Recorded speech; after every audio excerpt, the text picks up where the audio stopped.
Hello everyone, my name is Justice and today we are going to talk about model verbs in this session. So we'll be basically understanding what are model verbs and how we can use it in our language. Okay, so let us move forward with the slides. So what are model verbs? So here you can see a list: can, could, may, might, must, shall, should, will, would, ought to. They are auxiliary verbs, or you can say they are like auxiliary verbs. They are like auxiliary verbs, which means helping verbs, right? But they are actually not helping verbs. Okay, all right.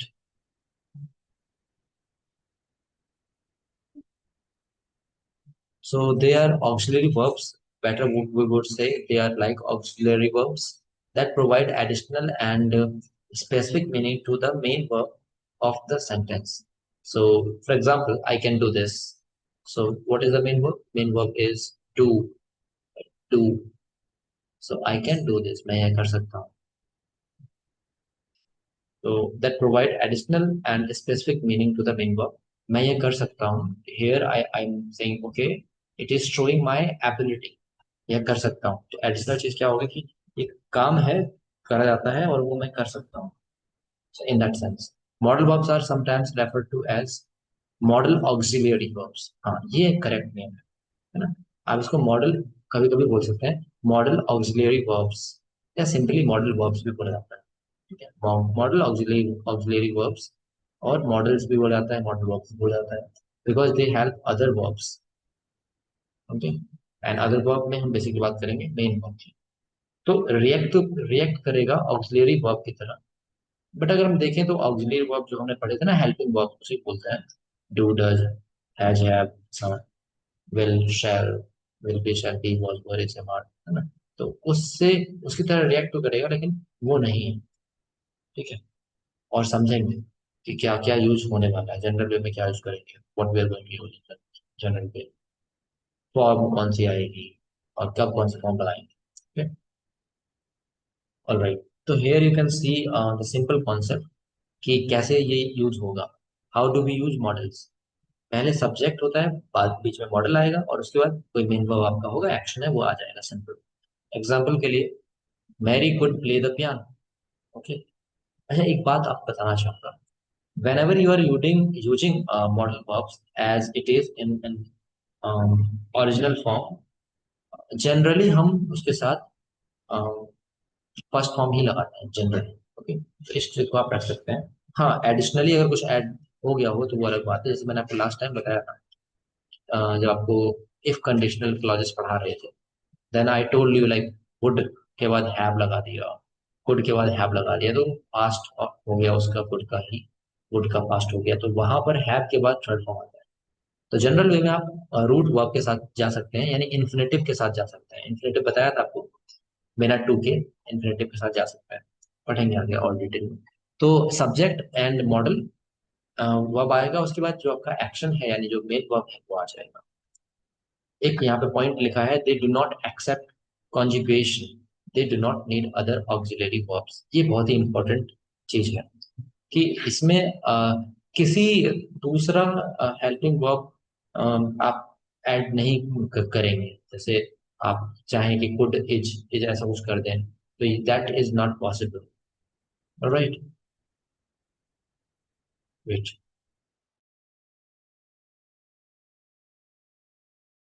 So we see कि जो यहाँ पर Mary could play the piano, यहाँ पर हम देख पा रहे हैं इजिली कि कुड के बाद जस्ट प्ले ये मेन वर्ब आया. ओके, तो यहाँ पर किसी भी दूसरे हेल्पिंग वर्ब के साथ कोई भी समायोजन देखने को नहीं मिलता. डायरेक्टली ये मॉडल वर्ब्स ऑक्सिलरी वर्ब की तरह ही यूज कर लिए जाते हैं. जो आपका हेल्पिंग वर्ब से ऑक्सिलरी वर्ब्स उनके तरह ही रिएक्ट करेंगे. तो दैट्स इट. एक और पॉइंट है इंपॉर्टेंट, क्योंकि लैंग्वेज में हम बहुत ज्यादा गलती करते हैं, है ना. तो ये गलती ना करें इसलिए ये थोड़ा आप समझ सकते हैं कि आपको लगे कि ऐसे डू के साथ लगाते थे डज हो जाता था, ऐसा कुछ नहीं है इसमें. एस और यस नहीं लगाएंगे, there is no s in singular. कोई चाहे वो आप बात करें मेन वर्ब की या फिर खुद मॉडल मॉडल की बात कर लें। डू डज नहीं लगेगा क्वेश्चन में। डोंट डजंट नेगेटिव ये सब नहीं लगने वाला। So when we are talking about he, इसकी, इसकी जानते हैं आप लोग? जो बर्फ की चट्टानों पर वो करते हैं ना, स्लाइडिंग उसी को बोलते हैं। तो ही कैन स्की, इसको आप ऐसे नहीं कर सकते, ही कैंस नहीं कर सकते यहाँ पर, या फिर ही कैन स्कीज नहीं कर सकते, है ना। Would you like to come with me, यहाँ देखिए simple, would you like to come with me, ये सिंपल फॉर्मेट है। आप इसको ये नहीं कर सकते do you would like to come with me, wrong.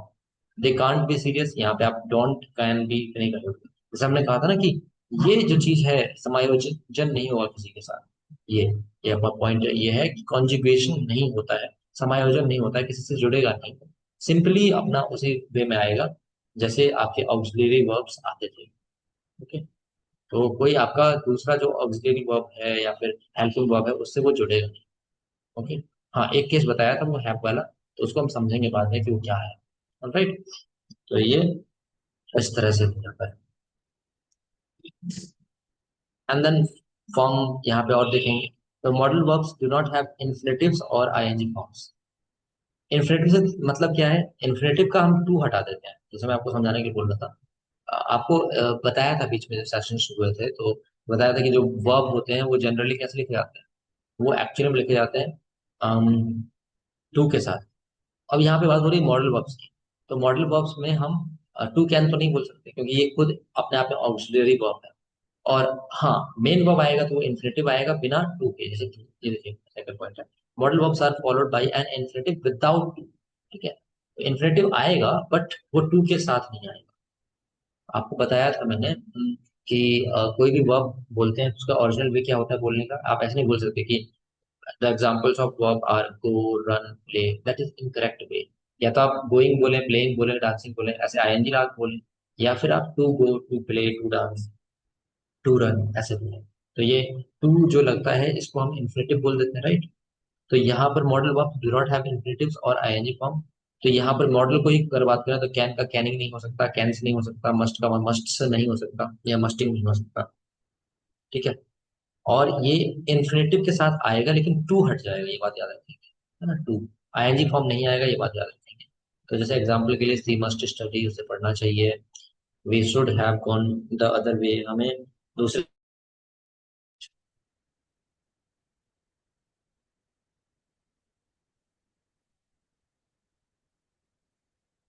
So here हमें दूसरे रास्ते से जाना चाहिए था, we should have gone the other वे।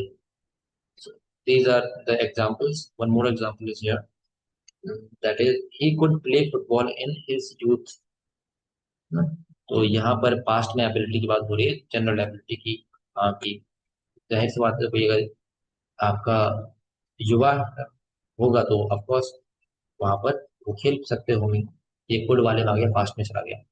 तो इस तरह से हम कर सकते हैं कि वो बॉल खेल सकते थे अपने जमाने में। Okay, modal verbs do not have all the tenses. तो यहाँ हम टेंसेस की बात नहीं कर रहे हैं, ऑलरेडी टेंसेस को कवर कर चुके हैं, we have already covered all the categories under tenses. Time, basically यहाँ पे हाँ, टाइम को हम कह सकते हैं कि टाइम फ्रेम्ड होगा, बट वो जो टेंसेस के जो यूज थे ना वो उस तरह से यूज नहीं करेंगे पर्टिकुलर जो हमने पढ़े थे। Modal verbs use other verbs to complete the tenses. जैसे यहाँ पर एक चीज समझिएगा, can is completed with be able to, must is completed with have to. Okay ना, ये हम समझते हैं कि मॉडल वर्ब जो है वो complete use other verbs to complete the tenses, दूसरे वर्ब को यूज कर सकते हैं टेंस को कंप्लीट करने के लिए। ठीक है, तो यहाँ पर कैन, आप एक चीज समझिएगा, कैन जो है एबिलिटी को शो करता है, तो हम वहां पर बी एबल टू बोल सकते हैं। ठीक है, या फिर ये डायरेक्टली भी आ जाएगा, जैसे हम बोल दें can be able to do that. Okay, या फिर आप डायरेक्टली ऐसे बोलना चाहें, जैसे होता है ना बी का फॉर्म होता है इज एम आर, तो वो एक अलग केस हो जाएगा आपका, I am able to do this, but in in the form of modals, तो वहां पर हम अदर अदर वर्ब्स को यूज कर रहे हैं, other verbs to complete the tenses. तो वहां पे उस सेंस में हम कैन के साथ बी एबल टू भी यूज कर सकते हैं, मस्ट हैव टू भी कर सकते हैं। तो इस सेंस में उसको कंप्लीट करने के लिए टेंस जो वाक्य आपका रहेगा उसको कंप्लीट करने के लिए इसका यूज किया जा सकता है। जैसे for example, I can be able to play piano. मैं पियानो बजाने के लिए सक्षम हो सकता हूँ। या जनरल वे में बोलना चाहे तो बी, वो आप जानते हैं, I am able to play piano. ठीक है, अपने आप में वो एक अ, तरीका है बोलने का। एंड जैसे must is completed with have to. Obligation की जब बात करेंगे, अभी हम आने वाले टाइम में पढ़ने वाले हैं, आपको अच्छे से समझ में आएगा। ठीक है, ऑब्लिगेशंस की बात करेंगे या फिर कोई चीज बहुत ज्यादा जरूरी है तो वहां पर हैव टू का यूज कर लेते हैं। जो समझेंगे आगे बात करिए। what do they express? They can have more than one meaning depending on the situations. um, अगर मॉडल्स की बात करें तो क्या एक्सप्रेस कर सकते हैं, तो वो एक से ज्यादा मीनिंग हो सकते हैं उसमें, और उसके आधार पे हम इसको तीन कैटेगरी में बांट भी लेंगे। किसी का एक ही मीनिंग होगा, किसी के दो मीनिंग होंगे।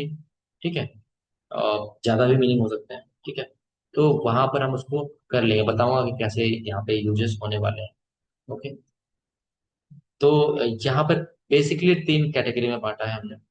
To understand it better we are going to divide them into three category. अब देखिए, सिंगल और डबल कॉन्सेप्ट मॉडल चलता है, बट मैं आपको और भी इसके अप्लाइड कॉन्सेप्ट बताऊंगा। तो एक नाम ले लिया है समझने के लिए, ठीक है। सिंगल कॉन्सेप्ट मॉडल की उनका एक ही मीनिंग रहेगा, ये तो बिल्कुल रिजिड है। इस यहाँ पर एक ही मीनिंग रहता है और कोई दूसरा तरीका यूज नहीं होता। डबल कॉन्सेप्ट में दो मीनिंग हो सकते हैं, और भी देखेंगे अप्लाइड वे में। और मॉडल जो पास्ट में होंगे तो they are use to express a situation in the past, कि जो पास्ट की सिचुएशन है उसके बारे में बात करेंगे, तो उस तरह कैसे बात करेंगे। ठीक है, आपको हैव वाला कॉन्सेप्ट बताया था, गुड हैव वाला, तो सब ने कैसे इसमें करने वाले हैं, राइट। तो कैटेगरीज में देख लेते हैं हम यहाँ पे। सिंगल कॉन्सेप्ट मॉडल जिनका एक मीनिंग हो, विल, माइट, ये should, ought to, had better, को भी एक मॉडल में यूज कर लेते हैं, हालांकि ये अप्लाइड मॉडल है, एप्लीकेशन बेस्ड। और यहाँ पर डबल कॉन्सेप्ट मॉडल्स में हम बात करेंगे, may, must, would, shall, could, can. मतलब डबल कॉन्सेप्ट का मतलब है कि दो मीनिंग हो सकते हैं, और भी हम देखेंगे कि और कुछ मीनिंग हो सकता है क्या। मॉडल्स इन पास्ट, इनमें हम बात करेंगे तो ये would have, could have, might have, should have, may have, must have, इसकी प्रैक्टिस आपको करवाई थी इफ कंडीशनल वाले में, है ना, कंडीशनल क्लॉजेस वाले में। तो ये आप कैटेगरीज देख सकते हैं, स्क्रीनशॉट लेना चाहिए, लिखिएगा। Let's move forward. Single concept model की शुरुआत में बात करेंगे, राइट। तो आज हम इसको अच्छे से समझ लेते हैं, पहले single concept modal. So when we are talking about single concept modal, हम बात करेंगे विल की। तो आपने विल को टेंस में भी पढ़ा था पर्टिकुलरली, तो वही चीज यहाँ पर भी है। ठीक है, अब देखिए, सिंगल कॉन्सेप्ट लिख तो दिया है, ये ग्रामेटिकली हम इसको समझते हैं, बट बस के और भी एप्लीकेशंस बताऊंगा। तो विल हम यूज करते हैं फ्यूचर में, दैट इज करेक्ट। कि एग्जाम्पल ले लिया है, Joy, Joy will travel to New York next week. And why मतलब न्यूयॉर्क है, तो जो है वो ट्रैवल करेंगे न्यूयॉर्क में अगले सप्ताह। विल को भी मॉडल में कंसिडर कर लिया जाता है। अच्छा देखिए, इसका दरअसल में आप देखेंगे तो कॉन्सेप्ट वही, उसी ओर इशारा हो रहा है, फ्यूचर की ओर, इसलिए यहाँ पे इसको वन मीनिंग में हम डाल देते हैं। लेकिन मैं अप्लाइड वे में क्या कह सकता हूँ, मैं ये कह सकता हूँ कि विल जो है ना, विल इसलिए भी यूज होता है कि आप वहां पर अपना इंटेंशन या फिर अपनी इच्छा जता रहे हैं कि हाँ ऐसा वो करेगा, ऐसा मैं करूंगा। तो अच्छा, विल की अमेजिंग बात यह है कि विल की हिंदी भी इच्छा होती है, डिजायर का सिनोनिम भी होता है, कि आपकी क्या विल है। विल पावर बोलते हैं ना, इच्छा शक्ति, तो वो चीज, तो उससे भी आप समझ सकते हैं। सिंगल कॉन्सेप्ट है, बट हम इसका एप्लीकेशन ये देख सकते हैं कि ये डिजायर के लिए कोई काम हमें फ्यूचर में अगर हमने स्केड्यूल किया है तो उसके लिए कर सकते हैं। तो वो इसके एप्लीकेशंस हो सकते हैं कि आप डिटर्मिनेशन डिटर्मिनेशन भी शो कर रहे हो, अपना दृढ़ संकल्प भी शो कर रहे हो। तो विल की property, will is equal to property, समझा नहीं, एक्सप्लेन कीजिएगा थोड़ा इसमें जी। तो विल आप अपने डिटर्मिनेशन को शो करने के लिए, यानी दृढ़ संकल्प को या डिजायर को शो करने के लिए कर सकते हो। तो ये कुछ तरीके हैं, मतलब एक तरह से अप्लाई करना, हम समझ जाए, अगर उस तरह से समझ नहीं आता, लेकिन आप ऑलरेडी इसका पढ़ चुके हैं फ्यूचर में, तो वहां पर भी आपने देखा था, तो इसको भी मॉडल में कंसिडर किया जाता है। ठीक है, माइट, हाँ, ये बहुत ही इंपॉर्टेंट पॉइंट है। इसके ऊपर पहले क्लासेस में बात की थी मे के साथ में। तो माइट क्या है कि हिंदी में कहूँ तो इसका ऐसा हो जाएगा कि शायद ही, मतलब बहुत कम प्रोबेबिलिटी होगी ना, कि बहुत कम चांस होते हैं किसी चीज के। तो हम वहां पर माइट का यूज कर लेते हैं, जैसे I might move to Canada someday, मैं शायद ही कभी कनाडा जाऊंगा। शायद ही का अर्थ, ठीक है। शायद ही का अर्थ। अभी मे वाला आएगा तो उसमें आप पढ़ेंगे कि उसमें भी प्रोबेबिलिटी होती है, लेकिन वहां पर एक अच्छी प्रोबेबिलिटी होती है कि मतलब, जैसे मैं आपको बताऊं बेसिक डिफरेंस अभी समझ लीजिए कि आने वाले टाइम पे भी पढ़ेंगे आप, तो वहां पे भी क्लियर हो जाएगा मे का। तो माइट मतलब शायद ही है, और मे मतलब, इसको चाहे आप लिख लीजिएगा, माइट का अर्थ होता है शायद ही। और अगर आप डालना चाहें प्रोबेबिलिटी मेरे अनुसार ट्रिक, तो 20% प्रोबेबिलिटी है, तो आप वहां पर माइट का यूज कर लीजिए।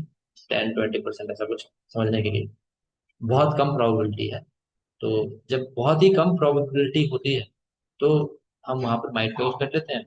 और जब ज्यादा प्रोबेबिलिटी होती है, ज्यादा पॉसिबिलिटीज होती है, तो हम वहां पर यूज करते हैं मे का। एक अच्छी पॉसिबिलिटी होती है, जैसे मान लीजिए मैं कह रहा हूँ 80% पॉसिबिलिटी है, तो वहां पर मे का यूज करनी है। तो इसमें जो लिखना है, will refers to a legal document और declaration that a person during his lifetime makes in order to plan the distribution of his asset। कहाँ से सर्च किया सर, इतना ज्यादा हमें नहीं जाना है इसमें, है ना। तो बस हम समझेंगे, बस सिंपल सी बात है। विल का यूज हम फ्यूचर में कर रहे हैं, और डिटर्मिनेशन शो करने के लिए, कोई चीज काम करना है, डिजायर शो करनी है कि हम ये करेंगे करेंगे हम करेंगे। और इसमें और दृढ़ संकल्प होता है, तो हमने बताया था वुड का यूज, आप लास्ट टाइम आपको फ्यूचर पढ़ाया था, तो उसके बारे में भी देखेंगे। तो यहाँ पे सिंगल कॉन्सेप्ट डाला गया है, क्योंकि जनरली फ्यूचर में इसका यूज होता है, बट हाँ वो अप्लाइड वे में आप कह सकते हैं कि कोई काम करना चाहते हैं आप फ्यूचर में, ये करेंगे तो उसको मैं बिल्कुल दूंगा। मतलब मुझे बोलना है कि मैं ये करूंगा, पक्का करूंगा, मुझे शो करना है, तो I will do this, I will definitely do this, ऐसा कुछ। तो माइट का हमने देख लिया कि स्मॉल प्रोबेबिलिटी में माइट का यूज करते हैं। शुड, ये तो सबको पता ही होगा, शुड का एडवाइस या सजेशन बोलते हैं, या रिकमेंडेशन बोलते हैं, है ना। तो सुझाव के लिए, सलाह के लिए, है ना, सुझाव सलाह मशवरा, इनके लिए हम शुड का यूज करते हैं। तो you should go to the doctor, तुम्हें डॉक्टर के पास जाना चाहिए। कोई बीमार है तो आप बोल देंगे तुम्हें डॉक्टर के पास जाना चाहिए, you should go to the doctor. इसका और हम अप्लाइड भी देखेंगे हैव के साथ आने वाले टाइम में। और ought to, ought to क्या होता है, फॉर्मल रिकमेंडेशन होता है ये। एक जैसे आपने यहाँ कहा ना कि नॉर्मल वे में अगर किसी को रिकमेंड करते हैं, जनरली हम शुड का ही यूज करते हैं।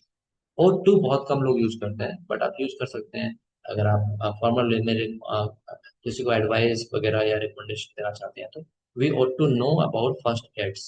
ओके, जनरली शुड का यूज होता है जो सोर्स है। अब यहाँ पर हैड बेटर, ये एक ऐसे मॉडल के रूप में है कि वे में इसको कंसिडर कर लिया गया है, कि वार्निंग के रूप में, जैसे हम बोलना चाहें कि बेहतर हो ये चीज, अगर तुम ऐसा करो ऐसा करो। जैसे एग्जाम्पल समझेंगे, आई हैड बेटर स्टडी और I will fail the test. अगर मैं अगर नहीं, मैं बेहतर तरीके से पढ़ाई करूं, है ना, मेरी पढ़ाई बेहतर हो, अदरवाइज नहीं तो मैं क्या करूंगा, फेल कर जाऊंगा एग्जाम में। ठीक है, तो इसको भी हम अच्छे से देखेंगे। तो ये आपका एक सिंपल सा वे में टेबुलर फॉर्म में आपको ये प्रेजेंट कर दिया है, इज वेरी क्लेवर। ऑलराइट, तो इसका स्क्रीनशॉट ले लीजिएगा, let's move forward. Single concept model था ये, इसका हमने देख लिया। आगे बात कर लेते हैं इसको भी, थोड़ा सा ओवरव्यू ले लेते हैं सबका, फिर हम करेंगे हम डबल कॉन्सेप्ट मॉडल। तो डबल से नाम से जाहिर है आपका, network is so clear, is my voice clear now?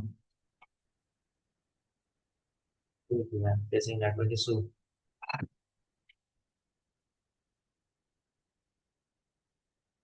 Yes it is clear. Your voice is stammering, do you know meaning of stammering?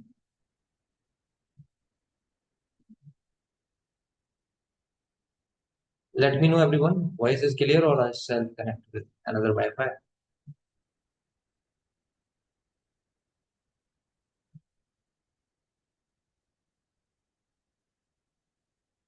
Clear, voice is clear. Let me know, Mahendra Sharma ji, what does it mean when you say stammering?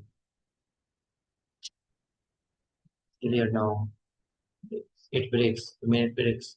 Stammer होता है आपका जब कोई हकलाता है, इसको आप बोलते हैं तोतला, स्टैमर। तोतली आवाज आ रही है। चलिए आगे बढ़ते हैं। Double concept model. May may का पहला मीनिंग देखते हैं। आपको ये बता भी चुका हूँ कि पिछले क्लासेस में, है ना। मे मतलब परमिशन के लिए आ जाएगा, करेक्ट। रिक्वेस्ट को भी बोल सकते हैं आप उसको। तो मे आई कम इन सर, सबसे पॉपुलर डायलॉग। मे आई कम इन, क्या मैं अंदर आ सकता हूँ। दूसरा, जैसे मैंने अभी बताया था पिछली स्लाइड में जब माइट बता रहा था, एक अच्छी प्रोबेबिलिटी होगी, मान लीजिए 80% चांस है, जैसे 85%। तो मैं शायद जैसे हम शायद मैक्सिको जाएंगे इस समर में, है ना। गर्मी गर्मियों में हम मैक्सिको जाएंगे, मैक्सिको देखने जाएंगे शायद। तो we may visit Mexico this summer, अगर अच्छी प्रोबेबिलिटी बनती है तो आप मे का यूज कर लेंगे। मस्ट, यहाँ पर देखिए, मस्ट का यूज एक तो रिस्पॉन्सिबिलिटी, या इसको आप ऑब्लिगेशन भी लिख लीजिएगा, जैसे O2 में करते हैं वैसे ही। रिस्पॉन्सिबिलिटी या ऑब्लिगेशन, है ना, या moral, moral morality, morality moral values में भी आ जाएगा ये। रिस्पॉन्सिबिलिटी लेनी हो, ऑब्लिगेशन शो करना हो, मोरालिटी शो करनी हो, तो वहां पर हम मस्ट का यूज कर लेते हैं। Alright. Everyone must pay taxes, सबको टैक्स देना ही चाहिए, है ना, सबको टैक्स देना चाहिए। अब देखिए मस्ट, यहाँ पर एजम्पशन के बारे में बात की है। अब थोड़ा समझिएगा ये एजम्पशन कैसा है। She didn't arrive, she must be sick, sick. ये यही बात मैं बताना चाह रहा था, ये जो गुड प्रोबेबिलिटी है ना, दरअसल मैं इसको ही मैं थोड़ा मजबूत तर्क के आधार पर, मतलब मजबूत तरीके से बोल रहा हूँ, है ना। कि मान लीजिए मुझे पता है कि शायद वो ऐसा, शायद नहीं पक्का वो ऐसा बीमार होगी, ऐसा। यहाँ पे देखिए, शी डिडंट अराइव, वह नहीं आई, बीमार होगी ऐसा, वो मुझे लग रहा है, मैं एज्यूम कर रहा हूँ। और मस्ट का यूज आप ऐसे भी कर सकते हैं, जैसे मान लीजिए आपको थोड़ा सा सुनिश्चित हो रहा है ना, तो आप, दरअसल में है तो एजम्पशन ही, बट आपको पक्का यकीन है, तो उस केस में आप इसको लिख लीजिएगा यहाँ पर। ट्रिक के लिए मैंने कहा था ऑलरेडी, आपको अप्लाइड वे बताऊंगा। तो यहाँ पे आप लिख सकते हैं, जब आपको लगे कि 99% या 90% चांसेस है, 90% प्रोबेबिलिटी, परसेंट कहाँ से लगेगा इसमें, इस परसेंट प्रोबेबिलिटी के लिए आप यूज कर सकते हैं, या पॉसिबिलिटी भी लिख देंगे, पॉसिबिलिटी या प्रोबेबिलिटी, बात वही है। ओके। तो एजम्पशन ही है, लेकिन आप उसमें श्योरिटी थोड़े रख रहे हैं कि हाँ ऐसा हुआ होगा, ऐसा ही है। तो वो आई नहीं तो शायद वो, ऐसा लग रहा है कि बीमार होगी, पक्का बीमारी होगी, ऐसा पक्का वाला सीन थोड़ा आपको, आप एज्यूम कर रहे हैं। जैसे मान लीजिए आप किसी पर शक करते हैं क्लास में, और आप टीचर हैं, और एक बच्चे की पेन खो गई, तो आप बोल सकते हैं, मुझे पक्का पता है Sohan must have stolen it. Have इसलिए लगा रहा हूँ कि पास्ट में चला गया, सोहन ने ही चुराया होगा, है ना। और मान लीजिए एक बच्चा है क्लास में जो हमेशा क्लास में सो जाता है, और हम स्टाफ रूम में बैठकर टीचर से बात कर रहे हैं, और किसी टीचर ने कहा कि नया टीचर आया कोई, बोला कि सर एक बच्चा है वो क्लास में सो रहा था। तो मैं बहुत श्योर हूँ, मुझे पता है कि वो बच्चा सो रहा होगा, तो मैं बोलूंगा yes, his name is Roshan, right, Roshan must be sleeping in the class. तो वहां पर इस तरह से कर देते हैं। तो ये आपका इसमें में हो जाएगा।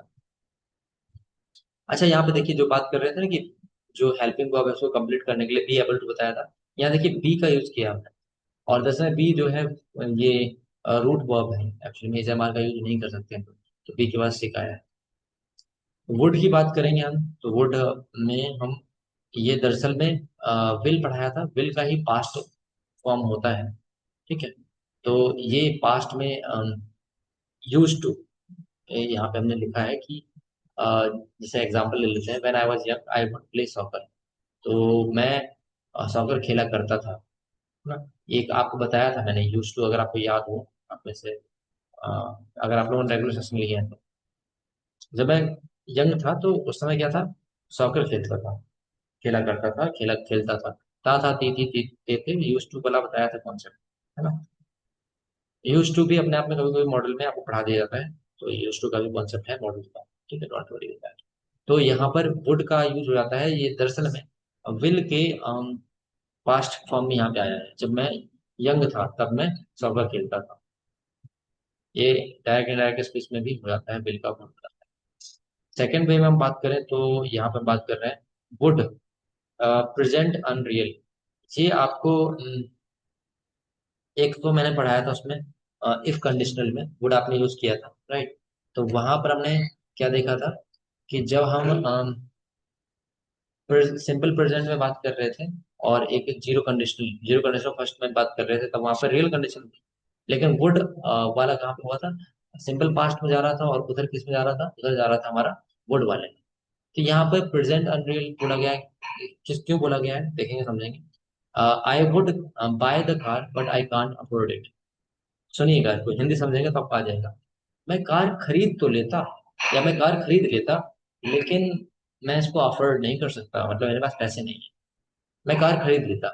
इस चीज को थोड़ा अच्छे से समझिएगा, क्योंकि आपको लैंग्वेज में बहुत हेल्प करेगा।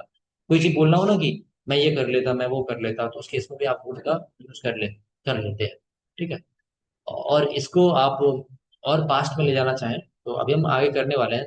I would have done this, मैंने ये कर लिया होता, मैंने ऐसा कर लिया होता।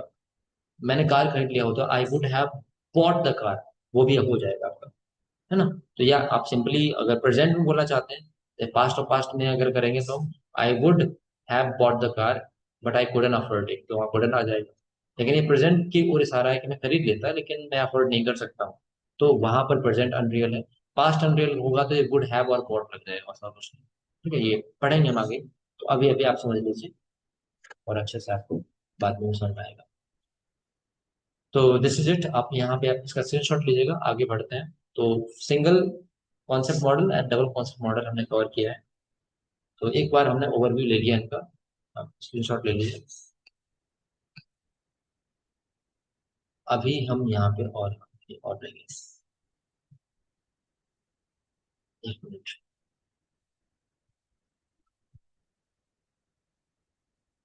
यस, ये हमारे रह गए। इसका स्क्रीनशॉट ले लीजिएगा, जो आपका पीछे वाला दिखेगा उसको, इसका स्क्रीनशॉट ले लेंगे।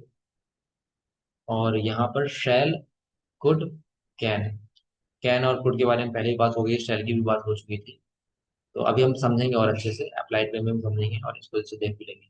शेल, यहाँ पर बात हो रही है, थोड़ा सा लिखा है इसको बना करके, एजुकेटेड एक्सप्रेशन ऑफ हर। अब मैं एजुकेटेड बोल रहा हूँ तो जाहिर सी बात है, मुझे कमेंट सेक्शन में बताइएगा कि फॉर्मल है या इनफॉर्मल है, किस वे में आया है यहाँ पे। आपको बता चुका हूँ ऑलरेडी मैं, थोड़ा सा इसको डिफरेंट करके यहाँ पे लिखा है, आप समझ पा रहे हैं इसको।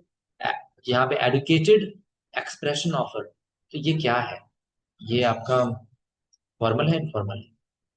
ऑफ कोर्स फॉर्मल है, आपको बताया जा चुका था प्रीवियस सेशंस में। तो यहाँ पर देखिए, excuse me, I shall go now, shall I clean it. इस तरह से दो एग्जाम्पल देख रहे हैं, दो जगह यूज किए हमने इसमें। माफ कीजिएगा, मैं अब जाऊं या मैं अब जा सकता हूँ, एक तरह से परमिशन के रूप में आप भी कह सकते हैं, या मैं जाऊं अब, ऐसे। शैल आई क्लीन इट, मैं इसे साफ कर दूं, तो उस वे में भी ठीक है। तो एक परमिशन के रूप में या फिर एक फॉर्मल वे में कोई चीज, कोई बात कन्वे करनी है, तो हम वहां पर शैल का यूज कर लेते हैं। जब फ्यूचर का आपको पढ़ाया था तो मैंने बताया भी था कि फॉर्मल वे में शैल का यूज होता है। ठीक है। तो शैल जरूरी नहीं कि आई और बी के साथ ही हो, उस इस वे में ये क्योंकि मॉडल्स में हम पढ़ रहे हैं, तो किसी के साथ भी हो जाता है, ही शी इट, कोई भी आपका वहाँ प्रोनाउन या सब्जेक्ट आ सकता है। अब यहाँ पे देखेंगे सेकंड, शैल जो है हमारा कॉन्ट्रैक्चुअल ऑब्लिगेशन के लिए भी यूज होता है। एग्जाम्पल समझेंगे, द कंपनी शैल पे ऑन January 1st। ठीक है। यहाँ पर आप ऑब्लिगेशन देख तो रहे हैं, बट मैं आपको थोड़ा अप्लाइड वे में समझाना चाहूंगा। दो मीनिंग लग रहे होंगे आपको कि ये फॉर्मल है और ये एक ऑब्लिगेशन शो कर रहा है। ठीक है, मैं मानता हूँ, बिल्कुल आई एग्री विद दिस। लेकिन एक चीज आप देखने की कोशिश कीजिए, ज्यादा इसमें कंफ्यूजन रखने की भी जरूरत नहीं पड़ेगी अगर हम समझ लें कि दरअसल ये दोनों चीजें एक्चुअली में है फॉर्मल, चाहे वो ऑब्लिगेशन की बात कर रहे हैं ना। क्यों बोल रहा हूँ मैं ऐसा, क्योंकि ऑब्लिगेशन के लिए बहुत सारे और भी यूज होने वाले हैं, जैसे हमने पिछले में देखा था, मस्ट का भी यूज हमने करने वाले हैं, है ना, एग्जाम्पल के लिए बताया। तो वहां पर भी आप ऑब्लिगेशन के लिए यूज कर रहे हैं। तो ये शैल का फिर क्या क्या खेल है यहाँ पे।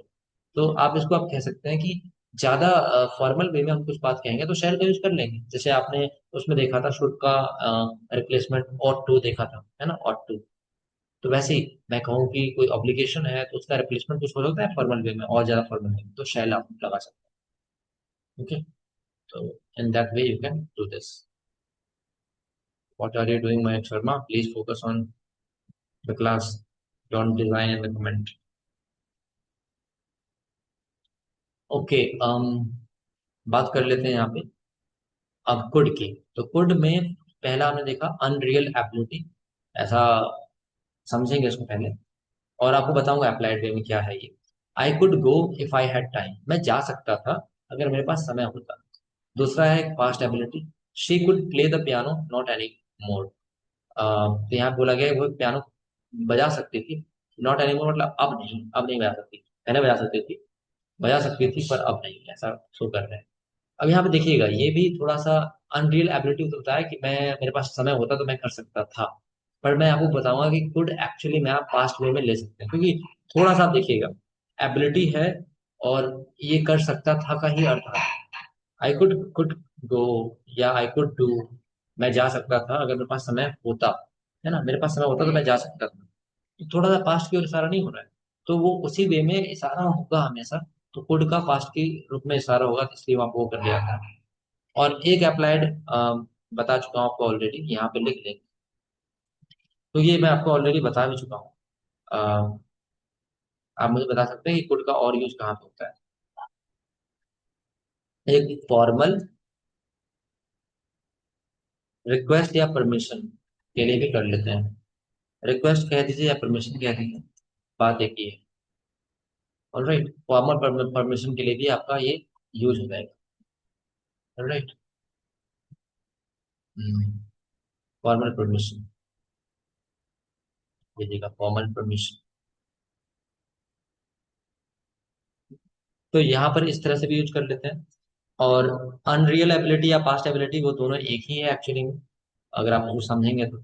एक वे में हम फॉर्मल परमिशन कह सकते हैं, could I come in, could I go there, ऐसे। और अगर हम बात करें कैन की, तो कैन में प्रेजेंट एबिलिटी की बात करते हैं, we can speak English, yes, I can do this, है ना। अब यहाँ पे ये परमिशन फिर से आ गया। तो मुझे बताइएगा कैन ये फॉर्मल है इनफॉर्मल परमिशन है, बताएंगे। कैन फॉर्मल है फॉर्मल है, let me know.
Sorry, I was on mute.